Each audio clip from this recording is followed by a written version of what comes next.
6.6%. International monetary fund ಭಾರತದ growth 2025 ನಲ್ಲಿ 6.6% ಅಂತ ಹೇಳಿದ್ದಾರೆ.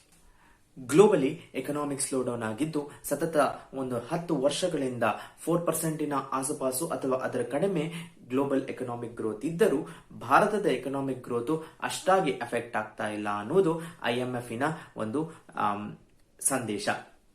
ಏನಕ್ಕೆ ಇದರ ರೀಸನ್ ಏನು ಅಂದ್ರೆ, ಒಂದು ಭಾರತದ ಸುಭದ್ರ ಆರ್ಥಿಕತೆ.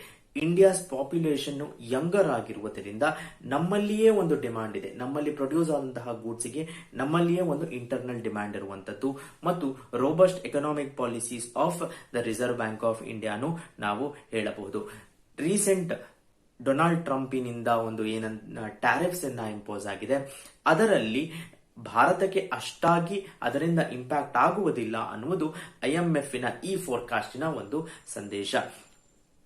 ಡೊನಾಲ್ಡ್ ಟ್ರಂಪ್ ಅವರು ಡೈರೆಕ್ಟ್ ಆಗಿ ಭಾರತವನ್ನ ಟಾರ್ಗೆಟ್ ಮಾಡಿದ್ದರೂ ಅದರಿಂದ ಭಾರತಕ್ಕೆ ಇಂಪ್ಯಾಕ್ಟ್ ಆಗುವ ಹಾಗೆ ಕಾಣುತ್ತಿಲ್ಲ ಅಂತ ಹೇಳುತ್ತಿದ್ದಾರೆ.